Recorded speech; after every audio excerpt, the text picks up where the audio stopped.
Assalamualaikum warahmatullahi wabarakatuh. Perkenalkan, nama saya Eva Asreni dari Prodi Pendidikan Bahasa Arab semester 2. Di sini saya akan mewawancarai seorang wakil raisah di Pondok Pesantren Mambaul Ulum As-Salafiyah. Yang mana wawancara ini untuk memenuhi tugas individu mata kuliah wawasan pesantren. Apa saja sih yang akan saya tanyakan kepada Ustazah Zulfa, yaitu mengenai dinamika kependudukan di pesantren, sejarah berdirinya pesantren, dan banyak lainnya. Tanpa basa-basi, mari kita tanyakan langsung kepada Ustazah. Di sini sudah ada Ustazah Zulfa. Ustazah Zulfa, bagaimana kabarnya? Alhamdulillah sehat. Alhamdulillah kalau sehat, semoga seterusnya bisa sehat. Amin. Ngomong-ngomong, Ustazah mondok di sini sudah berapa lama?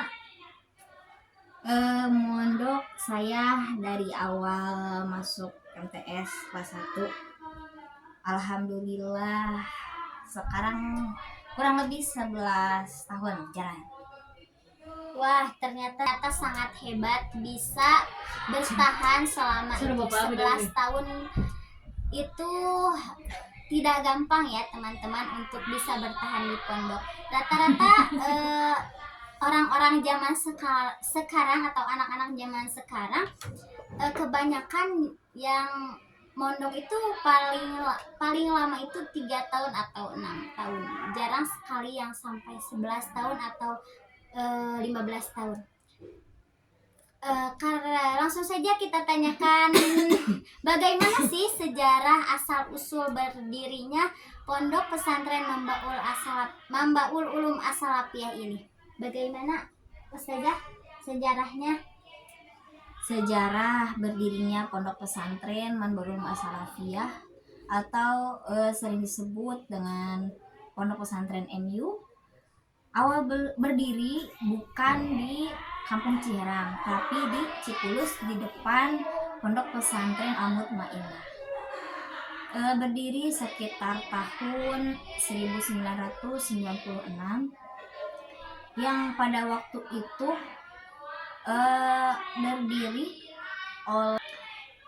waktu itu didirikan oleh Pangersa Al-Maghfurlah Kiai Haji Ma'mun Munawar bin Abah Haji Hanafiyah.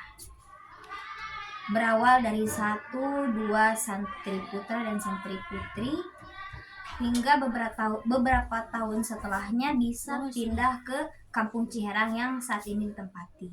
Yang pada waktu itu santri putra pertama yang menempati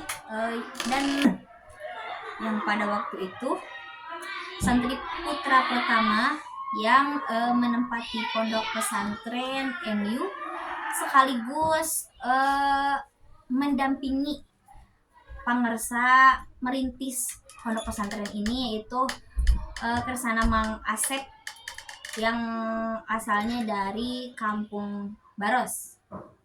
Kemudian bertahun-tahun hingga sampai saat ini santri putra dan santri putri bertambah dari awal 1, 2, 5, 10, kemudian 50, 100, 200 hingga sampai saat ini alhamdulillah bisa mencapai 500 santri putra dan santri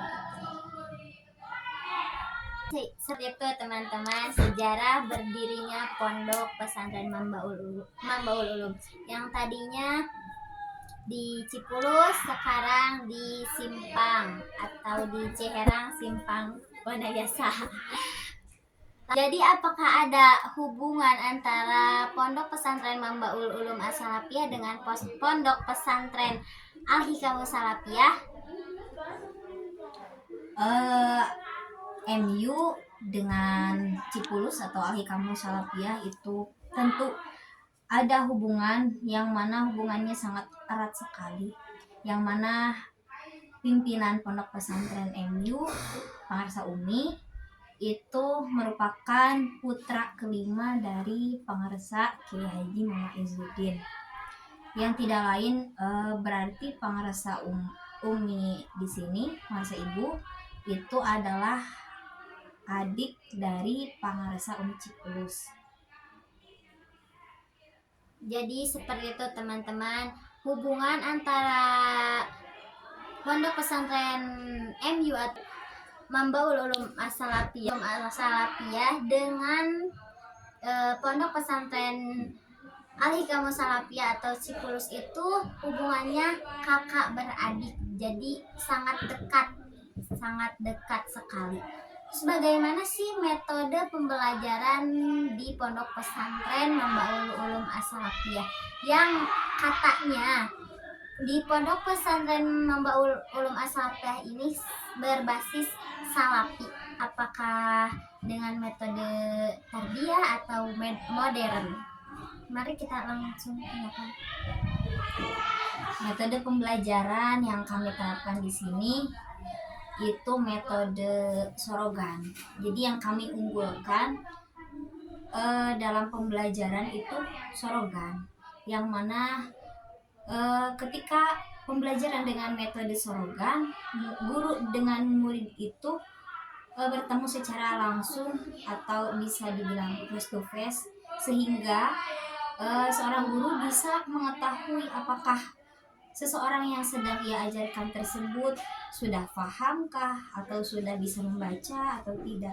Jadi bisa lebih teliti dalam mengajarkan anak-anak, sehingga tidak ada istilah seorang pembelajar itu ikut-ikutan dengan orang lain karena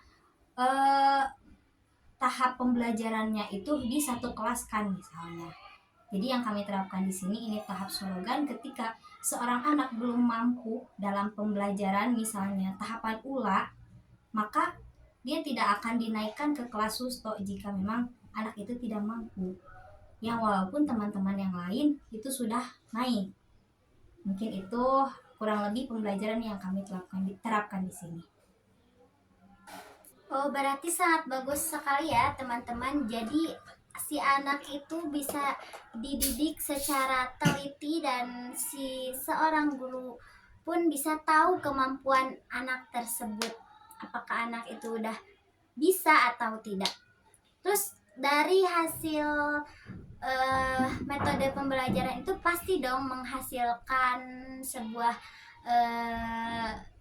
prestasi. Apa saja prestasi yang pernah diraih oleh Pondok Pesantren Mambaul Ulum As-Salafiyah?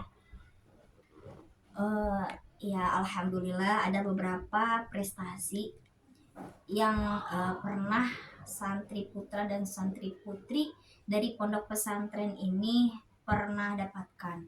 Di antaranya yang pernah saya alami waktu tahun sekitar 2016 kalau tidak salah, 2016, ketika kami mengirimkan santri-santri kami untuk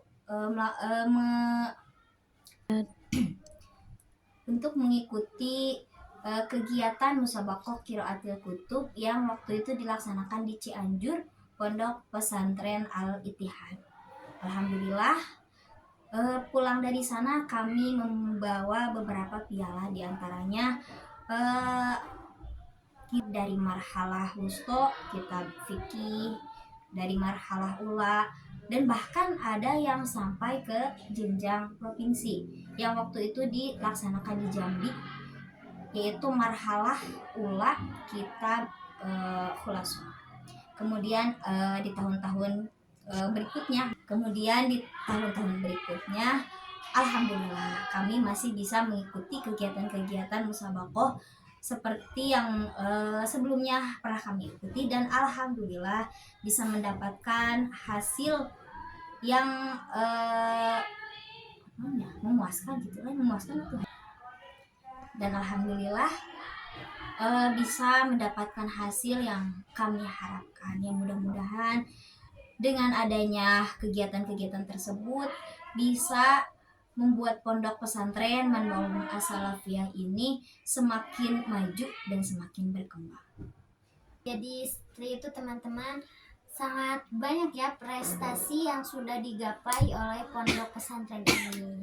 Mungkin itu saja yang bisa saya tanyakan kepada Ustazah Zulfa. Mohon maaf telah mengganggu waktunya. Terima kasih sudah meluangkan waktunya Sama-sama. seluas mungkin. Wassalamualaikum warahmatullahi wabarakatuh.